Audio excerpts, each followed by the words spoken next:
Olá, boa tarde. Tudo bem? É um prazer estar com você em mais uma manhã, em um Você no Divã, né?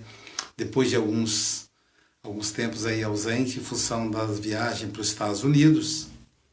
E logo que eu cheguei dos Estados Unidos, de 2 semanas nos Estados Unidos, eu tive algumas viagens aqui no Brasil também. Em função disso, eu acabei me ausentando. Mas estamos de volta. Hoje é um dia complicado, tem duas temáticas muito boas para a gente tratar. Uma delas é a greve dos caminhoneiros, que está aí envolvendo o Brasil inteiro. O que é a greve, qual é o impacto psíquico disso. Mas a gente pode falar no próximo Você no Divã. Hoje vamos falar de um fenômeno muito triste que aconteceu aqui no Espírito Santo, onde um homem, segundo investigação da polícia, ele aqui agora está aparecendo a oportunidade de acenar, onde um homem, segundo investigações da polícia, ele violentou os próprios filhos, um enteado e um filho, duas crianças pequenas, e depois as incendiou, as matou. E a gente fica pensando o que é que leva a pessoa a fazer isso, por que que ele fez isso. Mas tem uma variável aí que vale a pena a gente conversar. Esse homem é pastor. Então, nos noticiários, aparece sempre assim: pastor violenta e mata crianças. Então é interessante, né? Como que faz questão de destacar que ele é pastor. E isso provoca ainda mais revolta nas pessoas. Então, o flash de jornal é pastor, né? Não é um homem que faz isso, é pastor. E por que que eles destacam o fato de ser um pastor? Porque dá mais audiência, claro. A notícia ganha mais força quando eles colocam pastor. Mas o curioso, qual é a diferença do pastor para as demais pessoas? Estou aqui colocando a flor aqui mais pertinho, o pessoal vê, tá? Esse arranjo de flor que a Jailza colocou é muito bonito. Qual a diferença do pastor, de ser um pastor, para as demais pessoas? Por que que não pode ser simplesmente um homem que segundo a polícia, segundo perícia, ele violentou dois meninos, duas crianças, dois irmãos.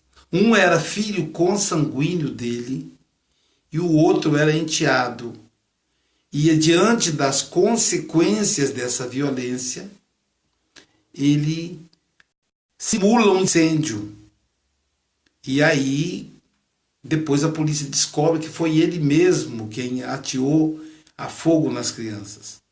Porque a história foi a seguinte: ele sai de casa correndo, dizendo que a casa estava pegando fogo, pedindo socorro à população, e quando chega o corpo de bombeiro e tentam socorrer as crianças, já não é mais possível, as crianças morrem, são consumidas pelo incêndio.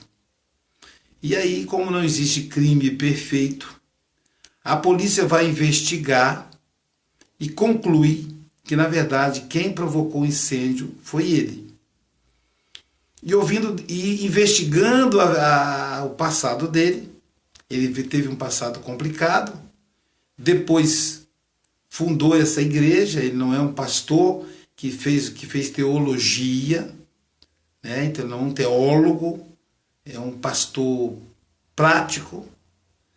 E aí descobrem que, na verdade, foi ele que cometeu os crimes, né? Triplamente qualificado, como diz o delegado. Ele estupra, viola a criança e depois mata a criança no fogo, no incêndio. Curioso é que no mesmo dia, ele e a mãe, a pastora, que também é pastora, né, chamada assim, os dois vão para a igreja mais tarde, celebram o culto, saem de lá e vão lanchar com os companheiros da igreja, como se nada tivesse acontecendo. Isso deixou a população indignada, essa frieza. Então, por que deixou a população indignada? Aí há um julgamento social.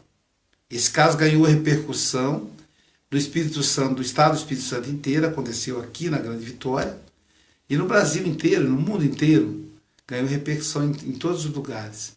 E por que esses casos ganham tanta repercussão? Por que o sacerdote é tão vigiado? Quem representa o sacerdote? Se a gente observar do ponto de vista da psicanálise, o sacerdote ele é visto como o pai primeiro, o pai criador. Então o sacerdote ele é a representação da divindade na terra. Ainda que ele não era um pastor formado, mas ele era sacerdote para aquelas pessoas que o seguiam. E aí as pessoas querem do mesmo pastor ou representante de Deus a perfeição do Criador, a perfeição de Deus. Então nós temos mania de transferir para as lideranças religiosas uma perfeição de que elas não têm. E aí culpamos elas depois. Eu estava observando a repercussão dos comentários preconceituosos do padre Fábio de Mello com relação ao candomblé, com relação à Umbanda, com relação às religiões de influência afro. Logo depois eu li a reportagem e aí eu fiquei pensando, né? Mas o padre Fábio de Mello falando uma coisa dessa, aí eu pensei, mas por que não? Ele é humano como as demais pessoas. E como eu também tenho vida pública igual a ele, eu também posso cometer uma gafe, eu também posso falar uma bobagem. Eu fiz uma live aqui, fazendo uma crítica ao pessoal do Poder Judiciário, que eu me esqueci que eu tenho 2 pacientes que é do Poder Judiciário.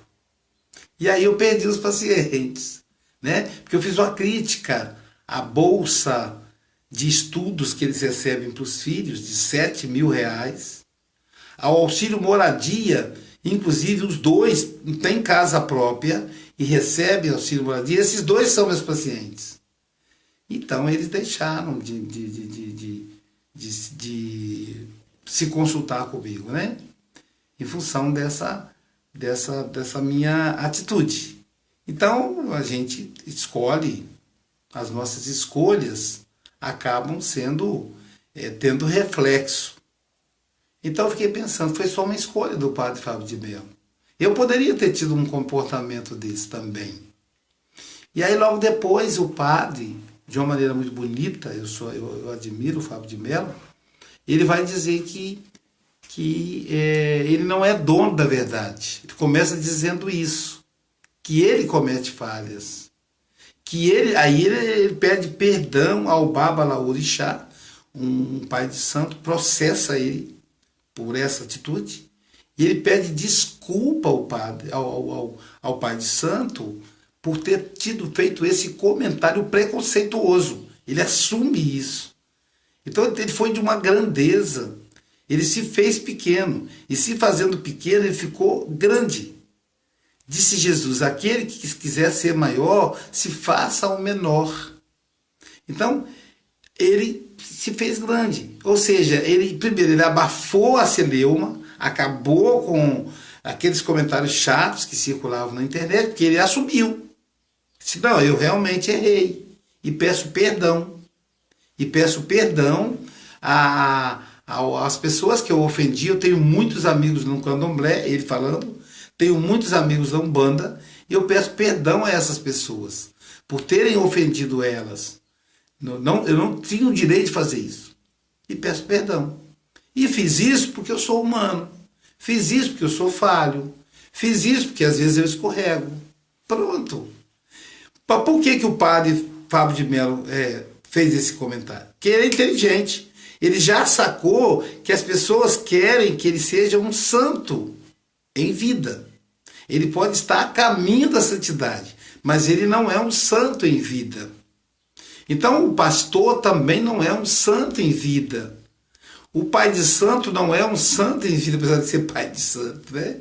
A monja, tem aquela monja budista, né, que o pessoal gosta muito, também não é um santo, uma santa. São apenas pessoas que se comunicam bem e que se propõem a ajudar as outras pessoas.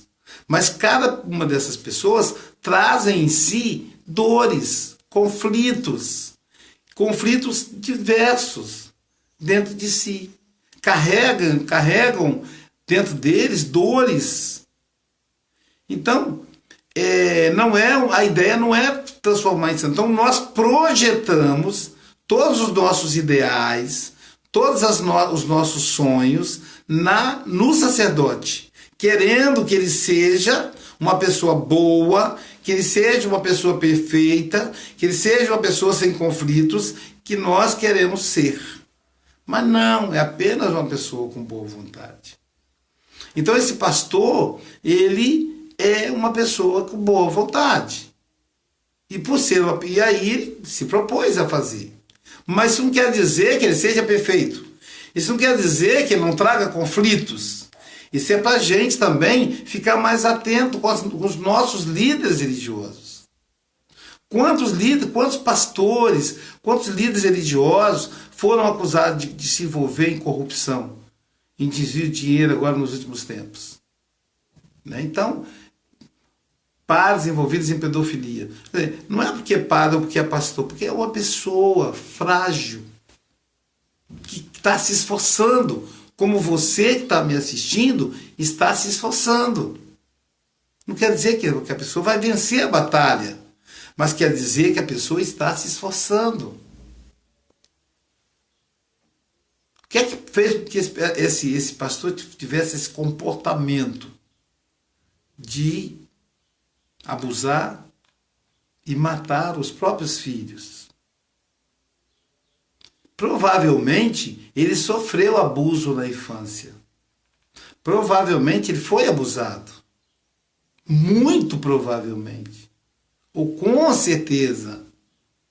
Toda pessoa abusada, todo abusador, todo pedófilo foi abusado. Nem toda pessoa abusada vai se tornar um abusador, mas todo abusador foi abusado.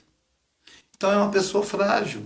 E agora vai ficar complicado, porque onde quer que ele seja preso, ele corre o risco de ser morto.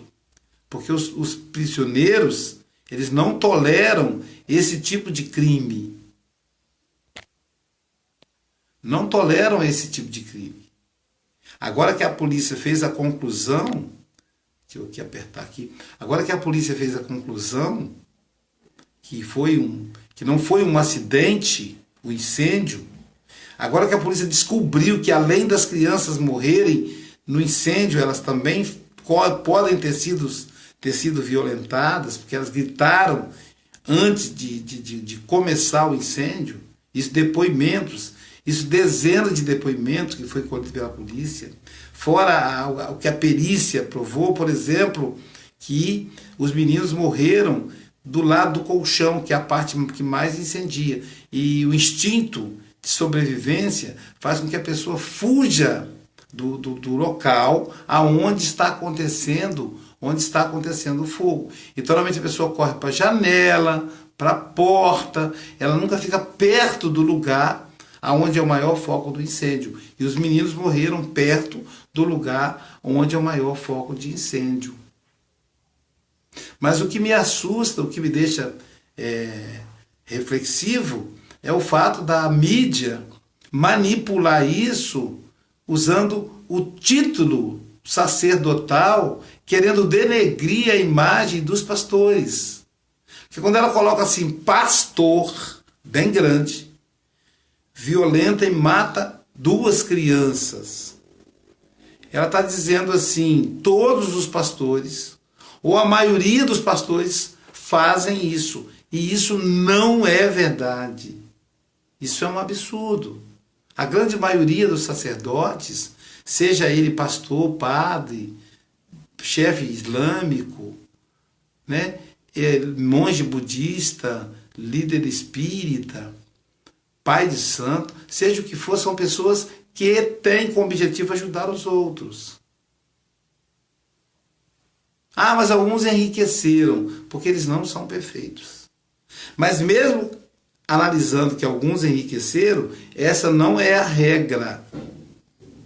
Eu tenho uma amiga, por exemplo, conversei com ela, a irmã Dalva, ela viveu 30, 40 anos lá no Centro-África, cuidando de pessoas vivendo situação difícil, para poder ajudar as pessoas que moram na África. É uma pessoa pobre, uma pessoa com um coração lindo, mas que traz as suas dores também, como todo mundo tem. Mas, diante da humanidade que só pensa em si mesma, ela pensa no próximo. Isso é o que destaca. Então, e é interessante como que é automático, quase que eu coloco no título da live de hoje, pastor mata crianças. Se eu ponho isso, ia bombar, ia dar, a audiência seria 3 vezes o que está aparecendo aqui para mim. Mas a custa de quê? A custa de denegrir a imagem do sacerdote? Aquela imagem que traz esperança para as pessoas, pagando esse preço? Não vale a pena. Não vale a pena. Então, 99,99% dos pastores são pessoas que têm uma vida regrada, uma vida de respeito, uma vida trilhada no bem, uma vida baseada no socorro ao semelhante.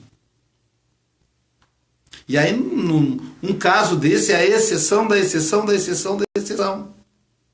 Se eu for levantar o número de pessoas que estão fora da igreja, que cometem esse crime, é infinitamente maior do que aquelas que estão buscando uma vida religiosa. Então, a minha crítica aqui é no sentido da mídia explorar o título de pastor, e eu não sou evangélico. Não, o Luiz está legislando em causa própria. Não, eu não sou evangélico. Eu não estou legislando em causa própria. Mas eu acho injusto. E o meu papel é aqui denunciar a injustiça. Como eu acho injusto, como eu disse, um juiz receber um auxílio moradia se ele mora numa mansão. E depois ficam criticando o Bolsa Família. Um juiz receber um auxílio faculdade para o filho de 7 mil reais. E depois critica o pobre que recebe 70 reais, 35 reais de Bolsa Família. É isso que eu acho injusto. Então, eu estou aqui para isso. Então, eu não acho justo a gente criticar todo um grupo de pessoas que fazem o bem, que trabalham no bem, por causa do deslize de 1 em 1 milhão. Vamos pensar aqui, quantas pessoas a gente conhece, pastores, que fizeram isso? Então, essa é a questão. Quantos? A gente vai ver que são mínimos. E aí a mídia coloca pastor bem grande. E se fosse padre? Ia ser a mesma coisa. Padre, bem grandão. Padre de pedofilia. Não é assim que aparece na mídia? E aí o que acontece? Algumas pessoas desavisadas começam a brincar dizendo que todos os padres são pedófilos, cometendo uma injustiça absurda. Então, essas injustiças não são legais. Então, quem são os líderes religiosos? São pessoas bem intencionadas, são pessoas que se propõem a ajudar, mas são pessoas, não são anjos, não são santos. São pessoas que querem construir uma vida de santidade, mas não são santos. Então a gente tem que olhar para eles com misericórdia, com respeito, com admiração, mas saber que eles são humanos, eles não são divinos, eles não são seres perfeitos, para não vir a decepção. Quanta gente que fala, eu segui a religião tal, mas aí o pastor fez tal coisa, eu parei, saí da igreja. Mas ele seguia o pastor, ele seguia a filosofia religiosa, ou ele seguia o pastor, ele seguia Jesus.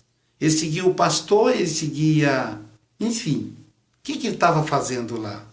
Então é essa pergunta que a gente tem que fazer. Porque o pastor é apenas alguém que se propõe a servir. Mas é alguém frágil. Frágil.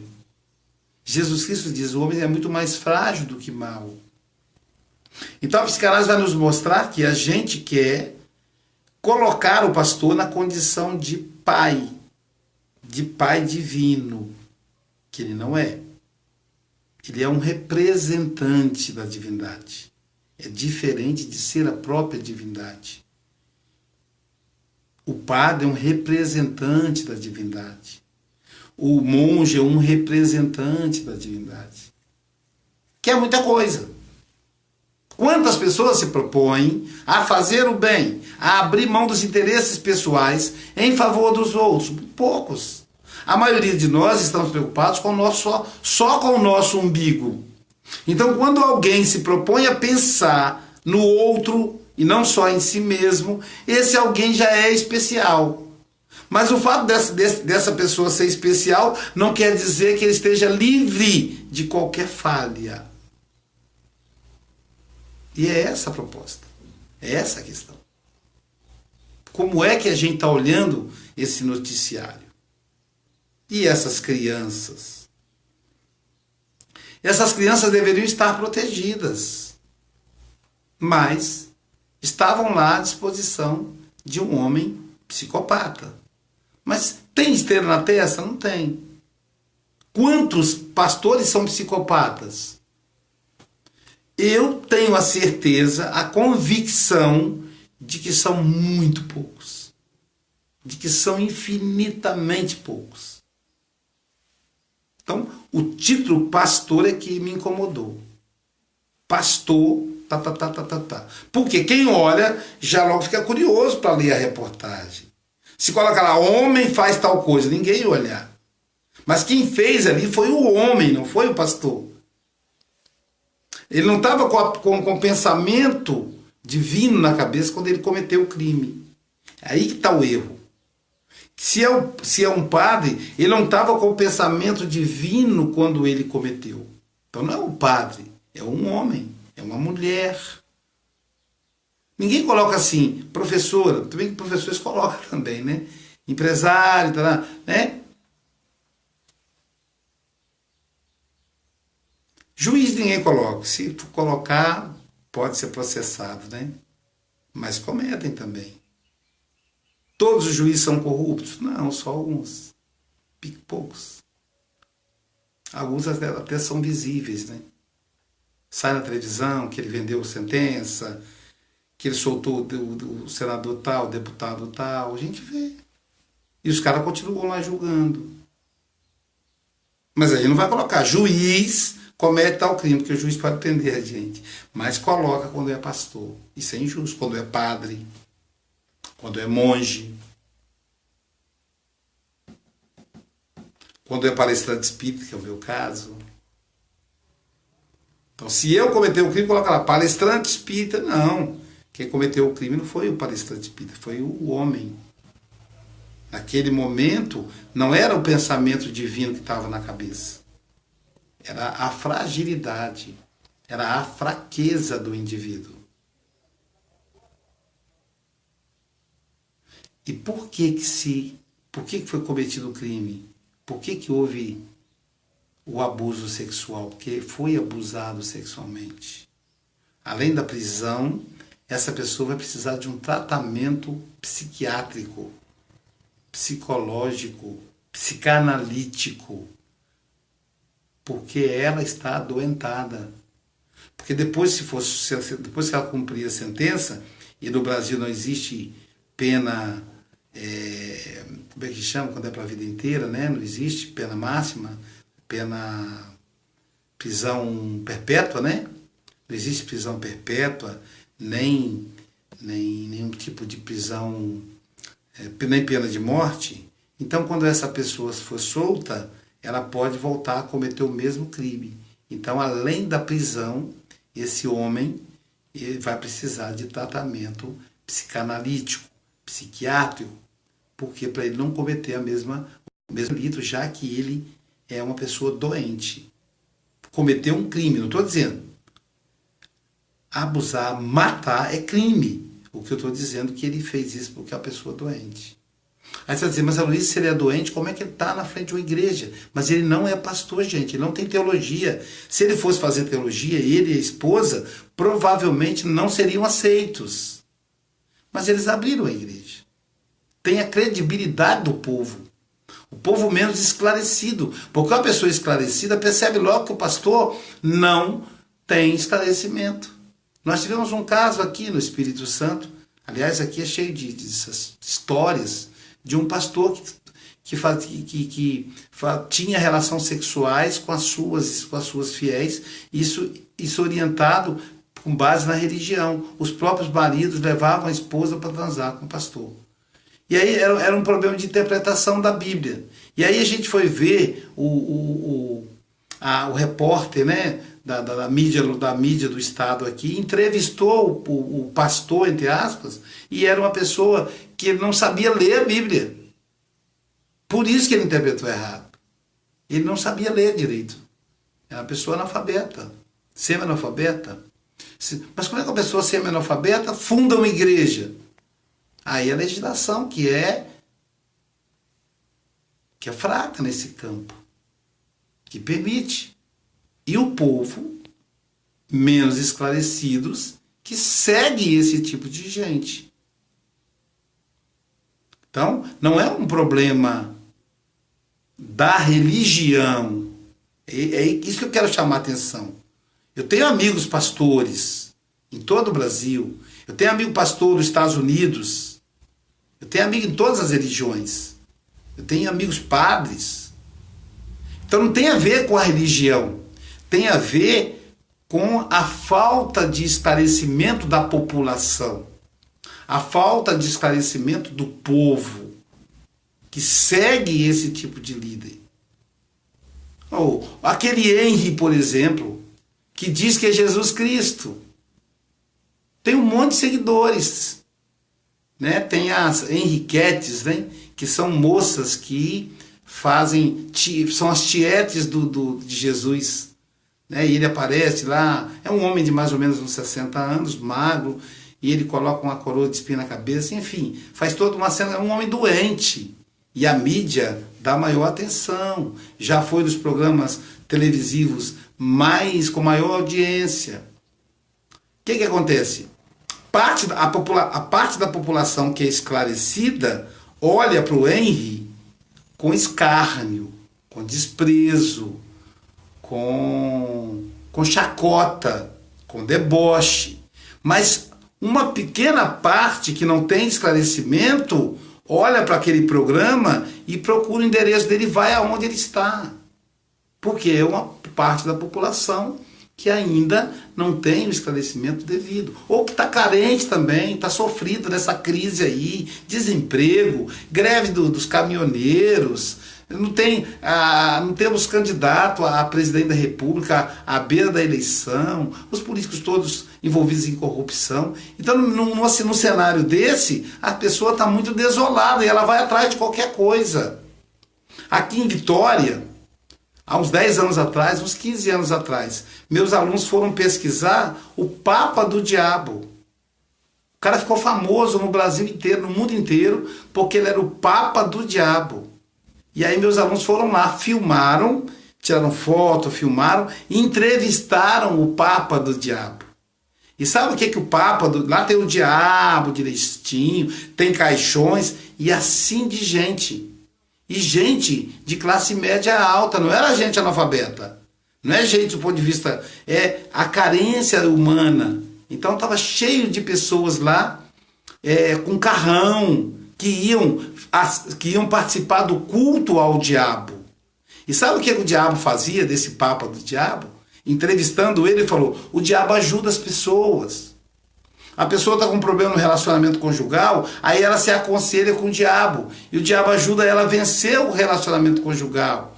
A pessoa está com depressão, e aí o diabo ajuda as pessoas a sair da depressão. Porque Deus faliu, então agora é o diabo que resolve. Eu fiquei pensando, gente, que diabo bonzinho é esse? Se ele é diabo, ele faz essas coisas, então qual a diferença?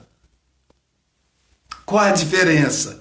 Quer dizer, o que faz as pessoas buscarem uma fé, buscarem uma religião tão esdrúxulas, tão tosca, tão bizarra? Não é bizarro isso? O cara. E sabe quem é o papa do diabo? Uma pessoa também semi-analfabeta, menos esclarecida. Quer dizer, o que faz a pessoa buscar uma pessoa, um médico, um advogado, um professor, um psicanalista? Psicanalista não vai entrar numa roubada dessa. E se entrar, é porque não é um bom psicanalista. Mas o que faz uma pessoa buscar um indivíduo desse?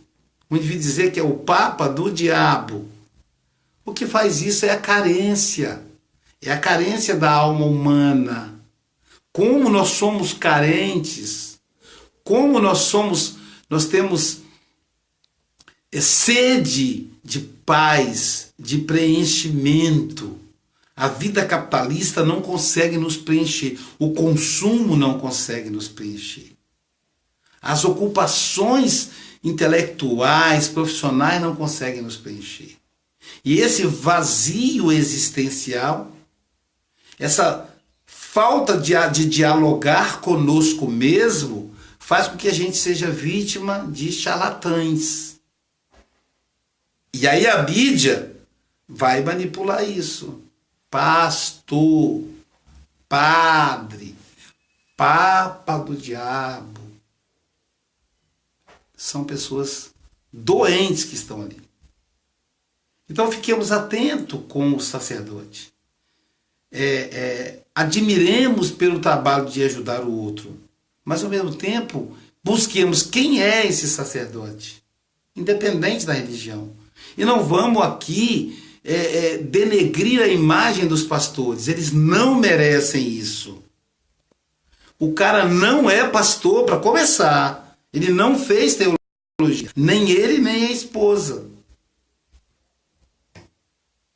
Então, para começar, provavelmente, se tivessem feito teologia, dentro da própria faculdade, eles seriam, de alguma maneira, cerceados de chegar à posição que chegaram. Isso não quer dizer que alguns não passem pela malha, mas alguns ficam. Aqui na psicanálise a gente faz isso.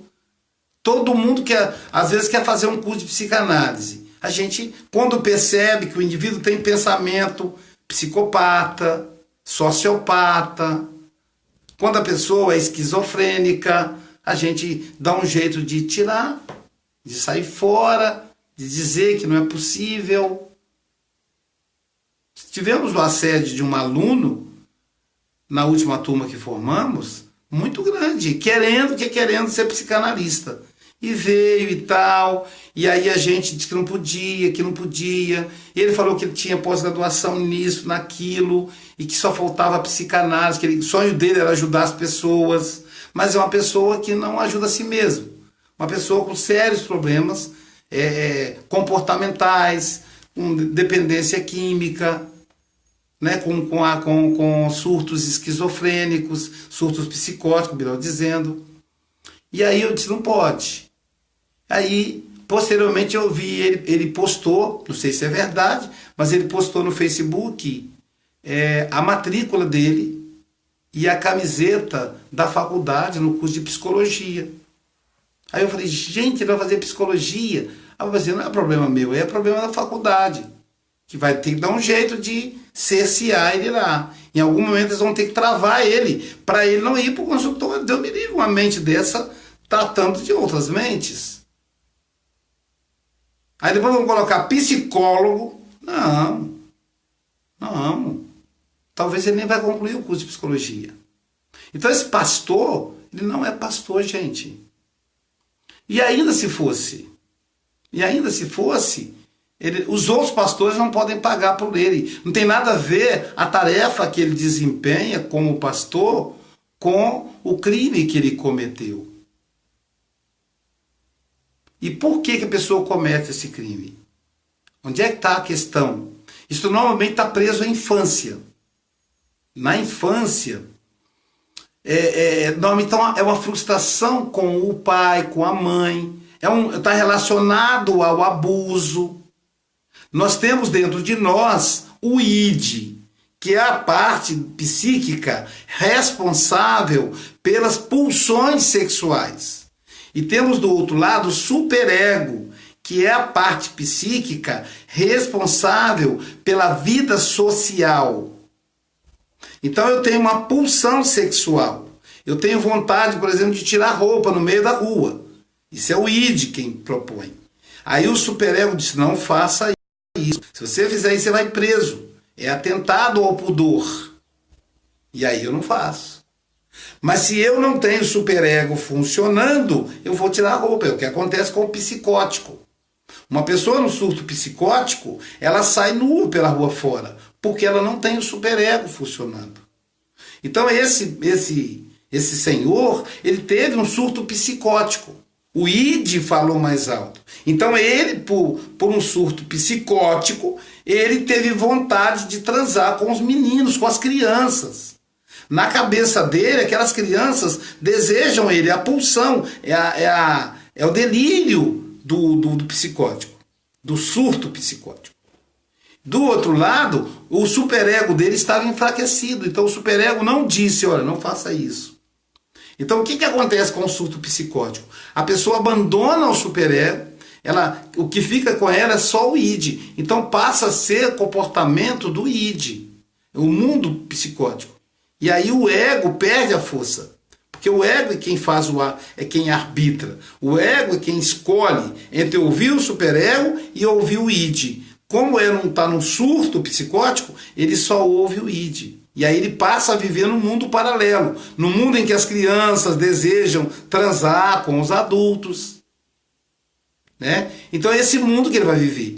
E aí a falta de esclarecimento faz com que esse mundo ainda fique maior. Porque, por exemplo, eu apliquei dentro da igreja, dentro de uma igreja católica, um curso sobre erotismo infantil e abuso sexual de crianças, mostrando para aquelas pessoas ali presentes, para pais, para familiares, para a comunidade ali presente, não só a comunidade católica, mas outras comunidades, porque a igreja foi apenas o local, né? Foi uma promoção do movimento lá da cidade. Então, mostrando que criança não tem desejo sexual por adulto. Então, você que está me ouvindo, me assistindo, preste atenção nisso. A criança não deseja o adulto. Isso não está no psiquismo infantil. A sexualidade da criança é o próprio corpo dela. Ela sente prazer em tocar, em mexer na orelha, em mexer no pescoço, em mexer no órgão genital. Ela tem a sexualidade dela no corpo inteiro, mas em momento nenhum ela olha para o outro. O sexo objetal, o sexo de olhar para o outro, ele surge na vida adulta. Quando você atinge a puberdade, a partir daí que a gente passa a ter desejo pelo outro. Ao abusador, ao pedófilo, falta esse detalhe. Na hora ele não tem esse raciocínio. Falta o superego dizendo isso para ele. Então na hora ele olha para aquela criança de 5 anos, de 4 anos, de 2 anos. E na cabeça doente dele, na cabeça delirante dele, aquela criança deseja ele. Tem uma propaganda que do Disque 100 que fala, mas ela estava usando uma roupa decotada. Mas ela pediu para eu sair com ela. Ela gostou. E aí, no final da propaganda, diz assim, mas ela só tinha 10 anos ou 12 anos. Então, a gente tem que raciocinar se a criança não tem esses desejos. Quem tem é o adulto. Mesmo o adolescente está despertando isso, ele ainda não responde por si mesmo. Assim funciona o processo da sexualidade.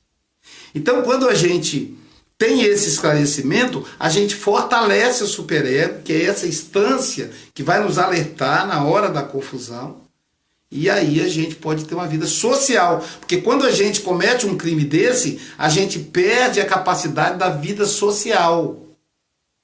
Como eu disse, agora a preocupação é para onde vai ser levado esse homem que cometeu o crime.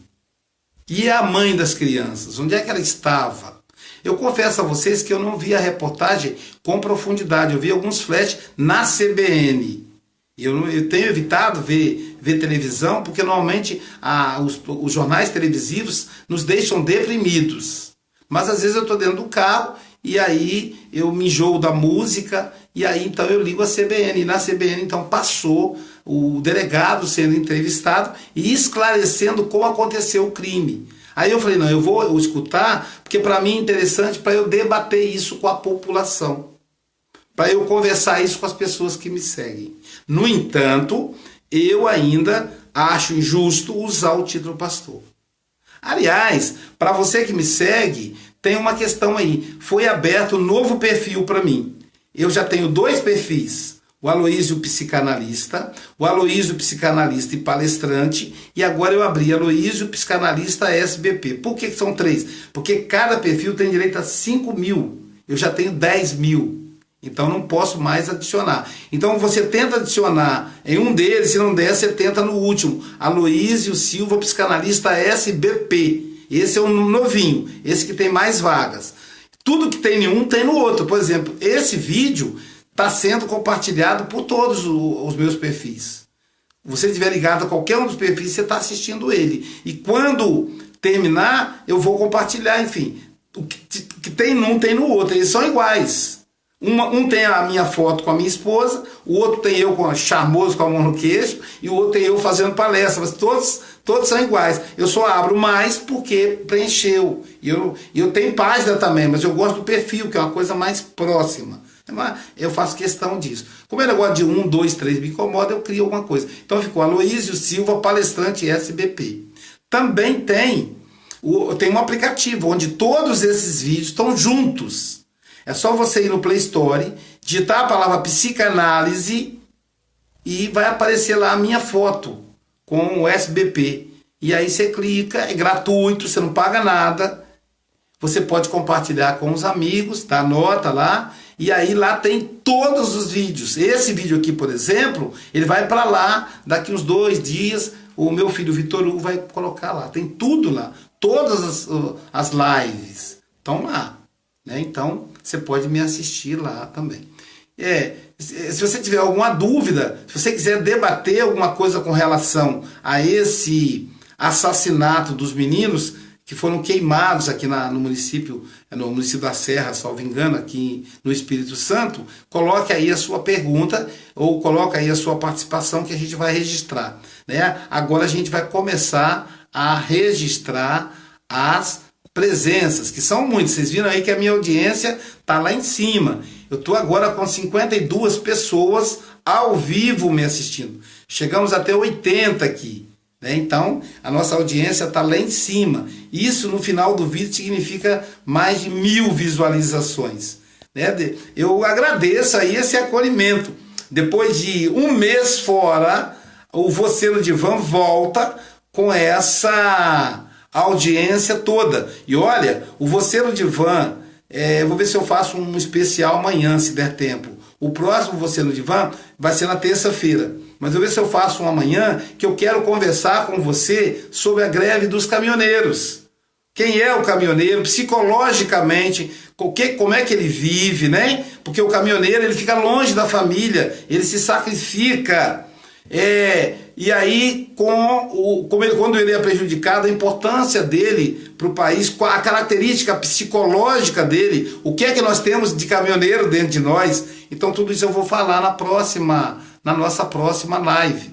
Né? Então, aí a Cida Assis, assistindo, a Vera Alves, obrigado aí as duas, a Ana Cláudia Mônico, o Wagner Marques, um abraço, Wagner, o meu amigo Danilo Farias. O Danilo, gente, é uma figura lindíssima, é um missionário na África. Eu estava falando, Danilo, da irmã Dalva, né, que se parece com o seu trabalho. A irmã Dalva trabalha na África, no Centro-África, é o termo que ela usa. Ela está aqui no Brasil de férias, mas ela está lá há muitos anos. O Danilo é um brasileiro que está lá, ligado ao pessoal italiano. Eu conheci o Danilo na Itália, né, Danilo? Então, lá em Milão nós nos conhecemos. Então, está lá na África fazendo um belo trabalho com crianças, né? Acolhendo crianças órfãs. A gente tem aí o Carlos Prete, meu amigo Carlos Prete, né? Carlos José Prete Leal. Então, o Danilo está dizendo: oi, meu amigo, oi, Danilo, Deus te abençoe. Danilo, eu devo ir à Europa agora em outubro ou novembro, cara. Na Itália, Portugal, eu te dou um toque, tá bom? Matheus Rendman, olá, professor. Olá, Matheus, tudo bem?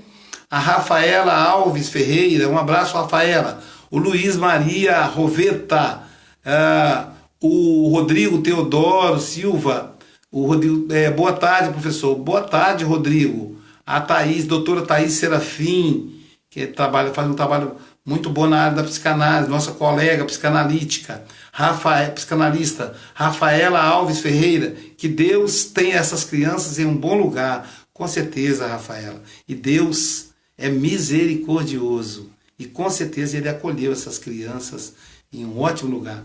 A minha colega Heloídes, minha prima querida, Heloídes Cardoso, psicanalista, também está assistindo. A minha amiga Natalícia, a capixaba que mora na Flórida. Como é que tá aí, minha amiga? Deus te abençoe, um abraço aí para todos da família aí na Flórida. Márcia Lemos, psicanalista lá de Belo Jardim, Pernambuco. A Natalícia está dizendo: olá, tudo bem? Saudades. Também estou com saudade de você, querida. Quando eu for na Flórida, eu tive nos Estados Unidos, Natalícia, mas eu fui aos estados de Nova York, Massachusetts, New Jersey, Connecticut, mas eu não fui ao estado da Flórida. Quando eu for ao estado da Flórida, vou te fazer uma visita, tá bom? Você sabe que você e seu marido moram no meu coração. A Márcia Lemos dizendo: boa tarde, professor. Boa tarde, Márcia. Márcia Lemos também é psicanalista. A minha querida Marcelina Zucoloto. Marcelina, eu estive aí em Nova Venécia, em Vila Pavão, em São Mateus, no último fim de semana. Tá certo? Eliana Luiza, um abraço, Eliana. A Rosiner Nascimento, a Rose, né? Rose mora em Boston, mora no estado de Massachusetts, Estados Unidos. Estive lá com ela, minha amiga, um grande abraço. Abraço para todos aí, abraço para todos que me acolheram com muito carinho, tá bom? Eu fiquei muito honrado aí, foi um prazer te reencontrar. Deus quiser, né? No ano que vem estaremos juntos novamente. Adelino Vargas, um abraço, Adelino. A Rose está dizendo: boa tarde, meu amigo. Boa tarde, Rose. Jane Cássia Vasconcelos Mendes, boa tarde. Jaqueline Canto. O meu querido amigo John Harley, biógrafo, né, escritor fantástico, lá da cidade de Pedro Leopoldo, Sete Lagoas, aquela região ali, Belo Horizonte. Um abraço aí, meu grande amigo. Biógrafo do Chico Xavier, faz o Caminho da Luz lá do Chico Xavier, enfim, coordena essa parte cultural do Chico Xavier. Samira Brandão, Dirley Oliveira, aí, meu primo querido, Deus te abençoe. Aura Buquerque, Aurora Solomone, um abraço, Aurora. Alcineia Marques, uma contradição o que você falou no início da conversa. Você disse aqui para fiquemos de olho nos líderes religiosos. Eu disse mesmo, de olho nos dois sentidos, de olho em você aprender com eles o bem que eles fazem e de olho em perceber que eles são pessoas frágeis. Eles não são perfeitos. Eles podem cometer erros, eles não são santos, mas podem ajudar bastante. Então fique atento nos dois sentidos da palavra. Né? Não é ficar atento só na parte ruim, ficar atento na parte boa também. A grande maioria traz coisas boas, Alcineia. Isabel Martins, um abraço, minha querida Isabel Martins de Portugal. A minha amiga prima querida Cideli Oliveira, um abraço. A minha colega, doutora Iliane Ionara, lá de Belo Jardim, um abraço, doutora Iliane, obrigado, querida, pela audiência. Sara Ruela, lá de Leopoldina, estive aí em Leopoldina na segunda-feira, foi bom te reencontrar, te dar um abraço aí no IFE, né? No caso aí é Cefete, onde eu falei, Sara. Eduardo Elias, um abraço, Eduardo. Maritza Almeida, lá de Santos Dumont, um grande abraço, minha amiga Maritza. Sempre aqui, né, querida? Boa tarde, amigo, ela está dizendo. Boa tarde, Maritza. Ivanise Dionísio. Boa tarde, amigo, a todos. Silvana Gaspar. Um abraço, Silvana. Ivanise está dizendo. Ela está dizendo, amei o vídeo, né? Denise Helena Reis, um abraço. Marinéia Silva, né? Está sempre aqui, a Marinéia, né? Muito obrigado, Marinéia, pela sua audiência sempre. Dani W. Chetino, um abraço, Dani. Antônio Augusto Monteiro, Elza e Renato, um abraço. Rose Bar, um abraço, Rose. Você é parente do Sebastian Bach, ou então do Floral de Bach. Então, Bach trabalhou, um nome muito forte. Cideli está dizendo, boa tarde, Deus continue abençoando você. Abraço, boa tarde, querida. Minha tia querida Iraci Silva, um abraço, tia Iraci. Rosângela Sena Ferraz, um abraço. Claudete Saraiva. Vera Menezes, um abraço, Claudete, um abraço, Vera. Deus abençoe vocês. Leide L. Fábio Júnior da Silva Ervati, um abraço, Leide L. Sheila Dutra, a minha querida Rita de Cássia, um abraço, Rita de Cássia Cesana, abraço ao Moisés, Keila Irivelton, Amanda, Conceição Rodrigues, Érica Pacheco, um abraço, Luísa Rize, né? Matheus Randman, está dizendo, boa, um abraço, professor Luiz, um abraço, Matheus, querido. Camila Siegrist, ei, Camila está na Suíça, deixa eu dar um ok para você aqui, né, Camila, um abraço, hein, Camila, nós estamos organizando aí para fazer uma agenda na Europa, e o Sócrates vai comigo, vai poder conhecê-lo pessoalmente. Érica Pacheco, um abraço, Érica. Lulu Lamonier, oi, Deus abençoe. E agora, Suzy Darley de Oliveira, olá, professor, olá, Suzy. Então, um grande abraço para vocês. Foi um prazer retornar para esse Você no Divã. Não dá nem vontade de encerrar, né, gente? Mas a gente tem que encerrar. Daqui a pouquinho eu tenho pacientes, tá bom? Um grande abraço. Até terça-feira, sempre 13h. Se eu puder, eu venho numa edição extraordinária para falar dos caminhoneiros. Eu quero ver se amanhã eu faço um Você no Divã falando do caminhoneiro, da relação psíquica, da visão psicanalítica do caminhoneiro, estar na estrada, longe da família, transportando alimentos, fazendo o Brasil funcionar, né? Então estamos aí solidários ao movimento dos caminhoneiros. Um grande abraço, Deus abençoe a todos e até a próxima. E olha, compartilhe esse vídeo, faz passar adiante. Obrigado pela audiência, baixa o aplicativo, assista a outros. É só digitar no Google Play ou no Play Store, Psicanálise Aloísio. Tá lá, tá também no meu site, aloisiosilva.com.br. Espalhe o bem, faça o bem crescer. Vamos divulgar o amor, vamos compreender os fatos. Fiquem com Deus.